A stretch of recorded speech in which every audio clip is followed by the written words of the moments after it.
Hello दोस्तों, welcome to my YouTube channel AJ medical. तो हमने पिछले वीडियो में बात की थी नियोनेटल जॉन्डिस के बारे में, जिसमें हमने डेफिनेशन देख ली थी, हमने नॉर्मल पाथवे देख लिया था आरबीसी डिस्ट्रक्शन का। उसके बाद हमने टाइप में फिजियोलॉजिकल जॉन्डिस और उसके फीचर्स, इसके अलावा हमने पैथोलॉजिकल जॉन्डिस के बारे में डिस्कशन कर लिया था। ठीक है, तो आज हम इसी के आगे कंटिन्यू करते हैं और इस नियोनेटल जॉन्डिस वाले टॉपिक को कंप्लीट करते हैं। तो हमने लास्ट बात की थी पैथोलॉजिकल जॉन्डिस के बारे में, ठीक है, और हमने उसमें देखा था कि थोड़ा सा उसको हम रिकॉल कर लेते हैं कि पैथोलॉजिकल जो जॉन्डिस होता है वो क्या होता है, पैथोलॉजिकल कंडीशन की वजह से होता है।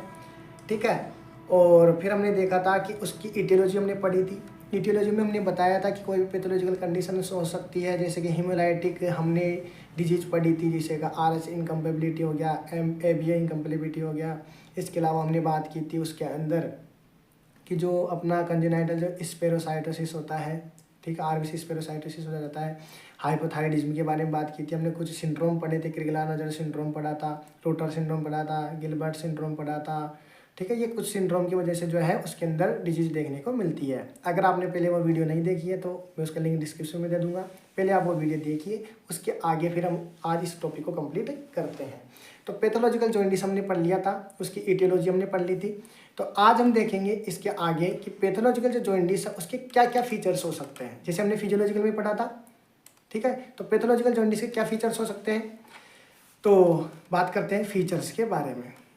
अगर आपको पता हो फिजियोलॉजिकल जॉन्डिस के फीचर्स, तो बस उसका अपोजिट करते जाना थोड़ा थोड़ा, कि फिजियोलॉजिकल जो जॉन्डिस था वो विद इन 24 आवर नहीं हो रहा था, उसके साइन सिम्टम आफ्टर 24 आवर हो रहा था, यानी कि 24 घंटे के बाद उसके साइन सिम्टम आना शुरू होते हैं। लेकिन इसके जो साइन सिम्टम्स हैं वो विद इन 24 आवर, यानी कि शुरुआत के जो है 24 घंटे के अंदर अंदर इसके अपने को क्या दिख जाएंगे, साइन सिम्टम दिख जाएंगे। ठीक है, ये विद इन 24 आवर्स जो है ये साइन सिम्टम इसके दिख जाते हैं। दूसरी बात हमने पढ़ा था कि जो फिजियोलॉजिकल जॉन्डिस होता है उसमें बिलीरुबिन का लेवल कभी भी 15 mg/dl से ऊपर नहीं जाता, लेकिन इसमें जो है बिलीरुबिन का लेवल 15 mg/dl से ज़्यादा चला जाएगा। ठीक है, और बढ़ने की अगर बात करें तो 5 mg/day, यानी कि एक दिन के अंदर 5 mg का इंक्रीजमेंट बिलीरुबिन के लेवल के अंदर देखने को मिल जाता है। ठीक है, तो विद इन 24 आवर्स में इसमें सिम्टम्स दिख जाते हैं। 15 mg/dl से ज़्यादा इसमें बिलीरुबिन लेवल चल जाता है, और पर डे अगर देखें तो 5 mg/day के हिसाब से ये इंक्रीज होता जाता है। क्लियर बात हो गई। नेक्स्ट हम बात करें क्या, ट्रीटमेंट। तो हाँ, इसमें ट्रीटमेंट की क्या होती है, आवश्यकता होती है, इसमें हमें ट्रीटमेंट करना पड़ेगा। जबकि फिजियोलॉजिकल जॉन्डिस जो था ऑटोमेटिक सबसाइड हो रहा था, ऑटोमेटिक ठीक हो रहा था, लेकिन पैथोलॉजिकल जॉन्डिस के अंदर आपको ट्रीटमेंट की आवश्यकता होती है। क्लियर हो गई बात। तो ये तो हमने दो मेजर टाइप पढ़े, फिजियोलॉजिकल जॉन्डिस और पैथोलॉजिकल जॉन्डिस। क्लियर है। अब हम आगे देखते हैं और भी कुछ टाइप है अपने जॉन्डिस के, जैसे कि अपना ब्रेस्ट फीडिंग जॉन्डिस हो गया। कौन सा हो गया, ब्रेस्ट फीडिंग जॉन्डिस। तीसरा अपना टाइप है breast feeding jaundice. Breast feeding jaundice के अंदर क्या होता है, आपने अगर पढ़ा हो, नाम से पता चल रहा है, देखो ब्रेस्ट फीडिंग जॉन्डिस। क्या ब्रेस्ट फीडिंग करवाने की वजह से जॉन्डिस होगा, नहीं, इसमें ऐसा नहीं है, वो अलग टाइप है वो वाला। ब्रेस्ट फीडिंग जॉन्डिस का मतलब होता है कि इनएडिक्वेट ब्रेस्ट फीडिंग, इनएडिक्वेट ब्रेस्ट फीडिंग। अगर बच्चे को अगर इनएडिक्वेट यानी प्रॉपर अमाउंट के अंदर जो है ब्रेस्ट फीडिंग नहीं करवाया जाएगा तो उसकी वजह से क्या देखने को मिलेगा, जॉन्डिस देखने को मिलेगा। क्यों देखने को मिलेगा, इसमें ऐसा क्या है, जैसे मान लो कोई बेबी है, वो प्रॉपर क्या कर रहा है, ब्रेस्ट फीडिंग कर रहा है, तो ब्रेस्ट फीडिंग कर रहा है तो वो जो मिल्क है वो उसके इंटेस्टाइन में जाएगा, पेरिस्टालसिस मूवमेंट होगी और म्यूकोनियम जो है उसका पास आउट होगा। ये प्रॉपर बात होगी नॉर्मल फंक्शनिंग में। अगर इनएडिक्वेट ब्रेस्ट फीडिंग नहीं हुई तो उसका जो म्यूकोनियम है उसका अमाउंट क्या हो जाएगा, कम हो जाएगा। और हम सब जानते हैं कि जो बिलीरुबिन है वो कंजुगेटेड फॉर्म में कन्वर्ट होके वो किस 90% जो है किस में जाके मिलेगा, स्टूल में जाके मिलेगा। स्टूल के थ्रू जो है बॉडी से एक्सक्रीट होगा, बाहर निकलेगा। अगर बेबी को प्रॉपर अमाउंट में ब्रेस्ट फीडिंग नहीं करवाई जाएगी तो मेक्योनियम जो है उसका अमाउंट कम होगा और प्रॉपर अमाउंट में बिलीरुबिन बाहर निकल नहीं पाएगा। तो इस प्रकार से अगर इनएडिक्वेट ब्रेस्ट फीडिंग की वजह से अगर जॉइंटिस देखने को मिल रहा है तो उसे बोलते हैं ब्रेस्ट फीडिंग जॉइंटिस के नाम से जानेंगे। क्लियर हो गई बात। अब नेक्स्ट अगला टाइप कौन सा है इसका, एक और है फोर्थ टाइप है breast milk jaundice. Breast milk jaundice, ये कौन सा टाइप आ गया, ये भी एक टाइप है ब्रेस्ट फीडिंग जॉइंटिस में। तो ब्रेस्ट फीडिंग हम नहीं करवा रहे हैं इस वजह से जॉइंटिस हो रहा है, और ब्रेस्ट मिल्क जॉइंटिस में क्या हो रहा है कि ब्रेस्ट फीडिंग करवाने की वजह से जॉइंटिस हो रहा है। तो अब अगला सवाल आ रहा है करवाए या नहीं करवाए। करवाते हैं तो भी दिक्कत है, नहीं करवाते तो भी दिक्कत है। देखो क्या प्रॉब्लम है दोनों में। ब्रेस्ट फीडिंग में तो हमने जान लिया कि इनएडिक्वेट ब्रेस्ट फीडिंग की वजह से हो रहा है। ब्रेस्ट मिल्क जॉइंटिस में क्या होता है कि जब बेबी ब्रेस्ट फीडिंग करवाया जाता है बेबी को, तो माँ का दूध जब बेबी के अंदर जाएगा यानी कि उसके इंटेस्टाइन में जाएगा तो उसमें कुछ केमिकल्स मान सकते हो, कुछ पार्टिकल्स होते हैं जो बेबी के अंदर जॉइंटिस कोज करवाने की प्रोबेबिलिटी रखते हैं। ठीक है, कुछ ऐसे कंटेंट्स हैं जैसे मैं बात करूँ फैटी एसिड हो गया, ये बेबी के जो है माँ के जो है दूध के अंदर यानी ब्रेस्ट मिल्क के अंदर ये कंटेंट पाया जाएगा। और क्या हो सकता है, प्रोपेनेडियोल हो सकता है, प्रोपेनिडियोल हो सकता है। ये क्या होता है, ये दोनों के दोनों जो है अपना UDPGT जो एंजाइम है उसका लेवल क्या कर देंगे, कम कर देंगे। ठीक है, अब बताओ UDPGT का लेवल अगर कम हो गया तो उस कंडीशन में क्या होगा, तो अपना जो अनकंजुगेटेड है वो किस में कन्वर्ट नहीं होगा, कंजुगेटेड में कन्वर्ट नहीं होगा। तो इस वजह से भी जॉइंटिस देखने को मिलता है। तीसरा एक और सबसे मेजर कारण होता है कि ब्रेस्ट मिल्क के अंदर एक कंटेंट होता है, मैं यहाँ लिख देता हूँ, एक कंटेंट होता है बीटा ग्लूकोरियोनिडेज एंजाइम।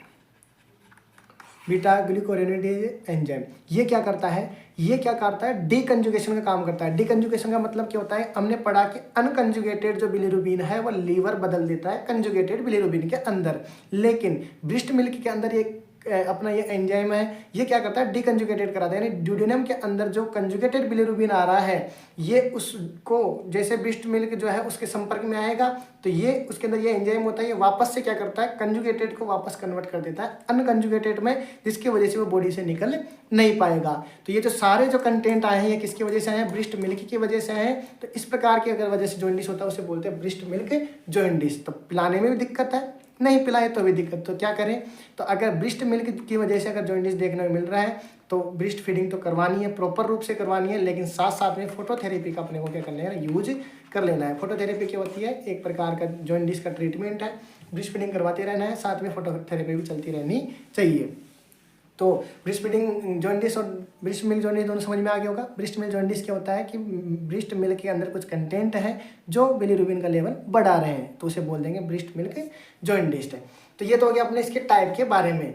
नेक्स्ट हम बात करते हैं असेसमेंट फाइंडिंग, यानी कि जॉइंटिस अगर बेबी को हो जाएगा तो क्या क्या उसके अंदर क्लिनिकल फीचर्स देखने को मिलेंगे, क्या क्या हमें असेसमेंट फाइंडिंग देखने को मिलेगा। असेसमेंट फाइंडिंग यानी हम उसको देखेंगे तो क्या क्या उसके अंदर सिम्टम साइन देखने को मिलेंगे। पहला ही है yellowish discoloration, yellowish coloration of skin, sclera, ये सारी चीज़ें हमें देखने को मिलेगी। ठीक है, पीलापन देखने को मिलेगा, आप आंखों में देख पाओगे। ठीक है, उसके स्किन में देखोगे, उसके नेल बर्ड्स में देखोगे, आगे हम क्रेमर इंडेक्स पढ़ेंगे उसमें और डिटेल में आ जाएगा। तो यानी पीलापन देखने को मिल जाएगा, असेसमेंट में दिख जाएगा सीधा सीधा। इसके अलावा लेथार्जिक मतलब बेबी जो है वो क्या हो जाएगा, सुस्त हो जाएगा। ठीक है, खाना पीना सही ढंग से नहीं कर पाएगा, बेबी जो है मिल्क नहीं पी पाएगा। ठीक है, तो लेथार्जिक कंडीशन देखने को मिल सकती है। तीसरा है कार्निटेरस। ये क्या होता है कार्निटेरस, इसको थोड़ा सा समझ लेना है। कार्निटेरस क्या होता है, इसको हम ब्रेन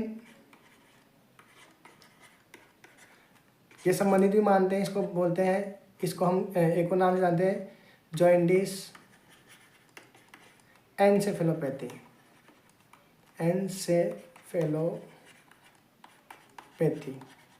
जॉइंटिस एनसेफेलोपैथी क्या होता है, एनसेफेलो यानी कि ब्रेन से संबंधित है, हेड से संबंधित है।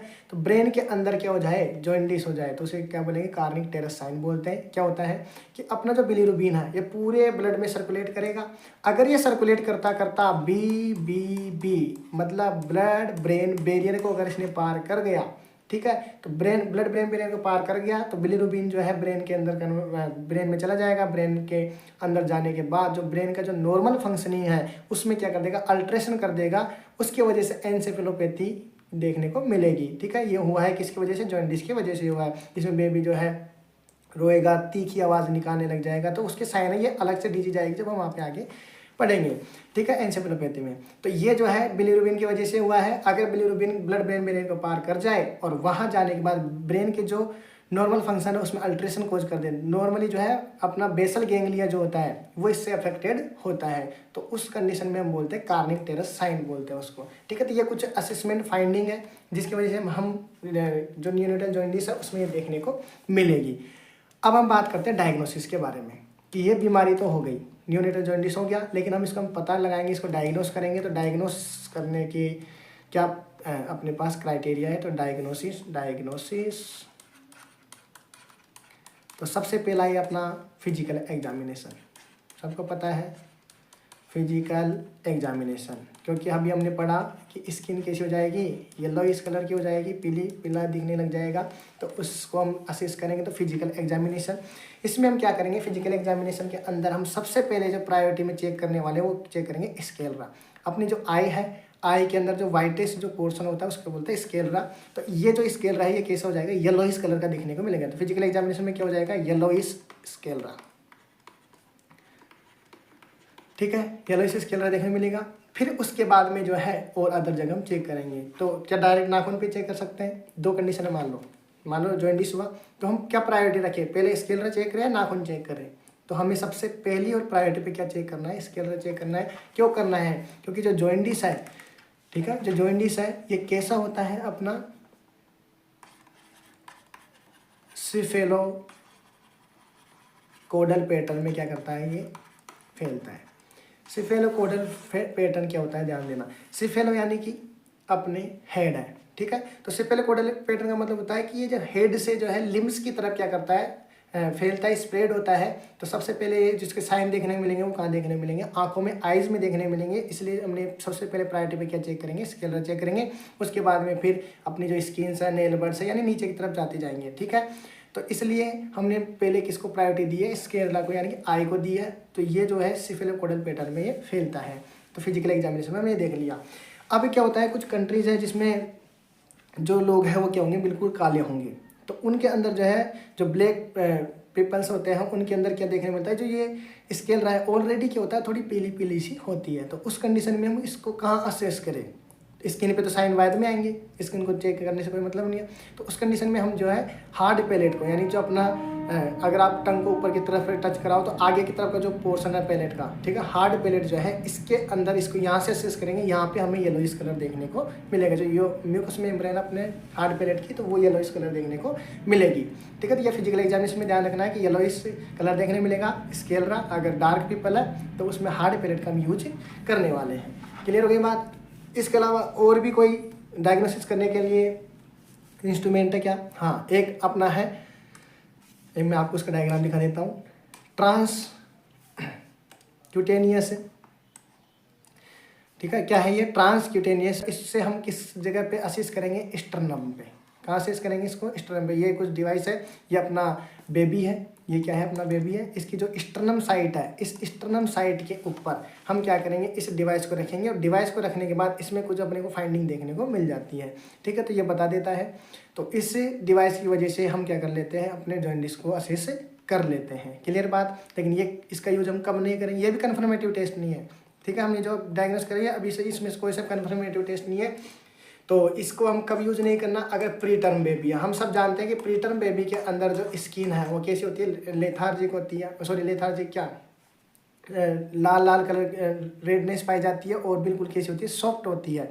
ठीक है, प्लेथोरिक स्किन बोलते हैं उसको, है ना। तो उस कंडीशन में जो है ये स्टर्नम पे इसको हम असेस नहीं करेंगे, और ये हम इससे असेस कर लेते हैं। सबसे इम्पोर्टेंट एक और है अपने पास, क्रेमर इंडेक्स। ठीक है। क्रेमर इंडेक्स भी जो है कन्फर्मेटिव टेस्ट नहीं है। अगर पूछे जॉन्डिस का कन्फर्मेटिव टेस्ट कौन सा है, तो वो तो सीरम बिलिरुबिन ही है, यानी कि ब्लड सैंपल लेंगे तो उससे सीधा हम जो है फाइंड आउट करेंगे। लेकिन ये जो है एक अनुमान लगा देता है क्रेमर इंडेक्स, क्रेमर इंडेक्स, ठीक है। ये क्रेमर इंडेक्स क्या है, ये अनुमान लगा देता है कि इसमें जो है कितने लेवल तक का क्या हो सकता है जॉन्डिस या फिर बिलिरुबिन का लेवल क्या हो सकता है। ये इसमें कितने जोन होते हैं, 5 जोन्स होते हैं। इसे 5 जोन होते हैं जिसके थ्रू हम अंदाज़ा लगा पाते हैं कि कितने लेवल का बिलिरुबिन होगा, ठीक है। जो सबसे पहले हम देखते हैं, हमने अभी बताया कि सिफेलोकोडल होता है, तो ऊपर से जो है जॉन्डिस जो है उसके सिम्टम्स नीचे की तरफ जाएंगे। तो पहला जो जोन है उसमें हम देखने वाले हैं हेड एंड नेक, ठीक है। तो हेड एंड नेक के अंदर अगर आपको येलोइश कलर दिख रहा है तो उसमें हम जो रेटिंग देंगे, हमारा जो बिलिरुबिन का लेवल जो एक्सपेक्टेड हम मान रहे हैं, अनुमानित हम मान रहे हैं, वो होगा कितना 4 to 6 mg/dl। यानी कि अगर हेड और अपना जो नेक है इस एरिया के अंदर येलोइश कलर देखने को मिलता है, मतलब अपना जो एक्सपेक्टेड जो बिलिरुबिन लेवल आएगा वो कितना आएगा, 4 से 6 mg/dl आएगा, ठीक है। नेक तक हो गया। नेक के बाद में आता है अपना चेस्ट और upper abdomen, chest plus upper abdomen. Upper abdomen कहाँ तक, तो एब्डोमेन को हम अपर एब्डोमेन और लोअर एब्डोमेन में अपन बांट सकते हैं। अम्लाइकस तक, अम्लाइकस से ऊपर ऊपर तो क्या होगा अपर एब्डोमेन, और अम्लाइकस के नीचे नीचे क्या होगा लोअर एब्डोमेन होगा। तो चेस्ट और अगर अपर एब्डोमेन के अंदर येलोइश कलर देखने को मिलता है तो उसकी जो फाइंडिंग होगी वो कितनी होगी, 8 to 14 mg/dl। एक्सपेक्टेड जो बिलिरुबिन लेवल आएगा वो इतना आएगा। अब बात करें lower abdomen, lower abdomen plus mid thigh, यानी जो थाई है उसका मिडल पॉइंट तक अगर वहाँ पे हमने चेक किया तो अगर उसमें येलोइश कलर देखने को मिल रहा है तो वो होगा अपना 15 to 18 mg/dl, यानी कि 15 से 18 mg/dl आएगा। इसके बाद में अपना जो मिड थाई से नीचे की तरफ लोअर लिम्ब में, ठीक है, लोअर लिम्ब में अगर अपना लोअर और दोनों लिम्ब देख लेते हैं, अपर लिम्ब और लोअर लिम्ब दोनों के अंदर असिस्ट करेंगे और उसमें अपने को जो फाइंडिंग देखने को मिलेगी वो कितनी होगी, अपने पास 15 से 20 mg/dl, ठीक है। और अगर दोनों तो क्या है अपने पाम है, ठीक है, हाथों के और पैरों के, तो अगर पाम्स के अंदर और सोल्स के अंदर अगर येलोइश कलर देखने को मिल रहा है तो अबाउट 20 mg/dl। ये एक्सपेक्टेड बिलिरुबिन का लेवल नापते हैं, क्रेमर इंडेक्स बोलते हैं, ठीक है। तो इसमें 5 जोन हो गए, पहला हेड नेक, फिर दूसरा चेस्ट अपर एब्डोमेन, फिर तीसरा लोअर एब्डोमेन मिड थाई, और लोअर लिम्ब अपर लिम्ब और पाम और सोल्स, ठीक है। तो इस प्रकार से अगर हमने असेसमेंट करेंगे, अगर इन जगह पर येलोइश कलर देखने को मिलता है उसके अनुसार आप एक्सपेक्टेड बिलिरुबिन का लेवल मान लेते हैं, ठीक है। लेकिन अगर बात करें कन्फर्मेटिव टेस्ट, तो कन्फर्मेटिव टेस्ट एक ही है, सीरम बिलिरुबिन लेवल, ठीक है। सीरम बिलिरुबिन लेवल है, हमने पहले ही बता दिया था कि अगर सीरम बिलिरुबिन का लेवल कितने से ज़्यादा आ जाए, 5 mg/dl से ज़्यादा आ जाए तो उसे हम एज ए जॉन्डिस कंसिडर कर लेते हैं। तो ये तो बात हो गई अपने डायग्नोसिस के बारे में। नेक्स्ट हम लास्ट टाइम फाइनल बात करते हैं इसके मैनेजमेंट के बारे में कि इसका मैनेजमेंट क्या होना चाहिए जॉन्डिस का। तो मैनेजमेंट अपना, तो मैनेजमेंट के अंदर हम 3 मैनेजमेंट इसके देखते हैं। कितने मैनेजमेंट है, 3 मैनेजमेंट इसमें हम देखते हैं। पहला जो मैनेजमेंट अपना है फोटोथेरेपी। क्या है, फोटोथेरेपी। फोटोथेरेपी क्या होती है, इसके अंदर हम जो है लाइट, फोटो यानी क्या होता है लाइट के थ्रू जो है हम जो अपना बिलिरुबिन है उसको अनकॉन्जुगेटेड कॉन्जुगेटेड में बदलेंगे। इसके ऊपर मैं अलग से वीडियो बनाऊंगा फोटोथेरेपी, तीनों मैनेजमेंट के ऊपर फोटोथेरेपी पे अलग बनाएंगे। दूसरा जो है exchange blood transfusion, ECT, exchange blood transfusion, ठीक है। अपने जो बेबी है उसके ब्लड में क्या हो गया, बिलिरुबिन का लेवल बढ़ गया, तो हम क्या करेंगे उस ब्लड को, जो बिलिरुबिन से युक्त जो ब्लड है उसको निकालेंगे और उसकी जगह पे जो है दूसरा जो है नया ब्लड उसमें डाल देंगे, ठीक है, जिसमें बिलिरुबिन का लेवल कम है। तो उसे बोलते हैं एक्सचेंज ब्लड ट्रांसफ्यूजन, अपना जो ब्लड है उसके एक्सचेंज कर देंगे अपन, ठीक है, ECT के नाम से जानते हैं। और तीसरा जो है अपना क्या है, ड्रग थेरेपी। तीसरी क्या है, ड्रग थेरेपी। तो इन 3 मैनेजमेंट के थ्रू, इसमें कोई सर्जरी की आवश्यकता है नहीं, ठीक है। तो तीनों जो है मैनेजमेंट कर सकते हैं। फोटोथेरेपी में हम लाइट के थ्रू क्या करेंगे, लाइट डालेंगे उसके ऊपर ब्लू रेज और उसके द्वारा जो है इसको ठीक करेंगे। इसी में ब्लड ट्रांसफ्यूजन कर लेंगे और ड्रग थेरेपी के थ्रू जो है हम इसका मैनेजमेंट कर सकते हैं। फोटोथेरेपी के बारे में डिटेल, क्योंकि अभी वीडियो लंबी ज़्यादा हो जाएगी तो फोटोथेरेपी के ऊपर अलग से वीडियो बनाएंगे, काफ़ी अच्छा टॉपिक है। ECT भी है, एक्सचेंज ब्लड ट्रांसफ्यूजन, उसके ऊपर भी वीडियो बना देंगे, ड्रग थेरेपी भी बना देंगे। ठीक है, तो आज की वीडियो में इतना ही। यह अपना होता है नियोनेटल जॉन्डिस के बारे में। अगर आपको वीडियो अच्छी लगी है तो अपने दोस्तों को जरूर शेयर कीजिए। अगर इन्फॉर्मेटिव लगी है तो आप हमारे चैनल पर बने रहिए। Thank you for watching this video.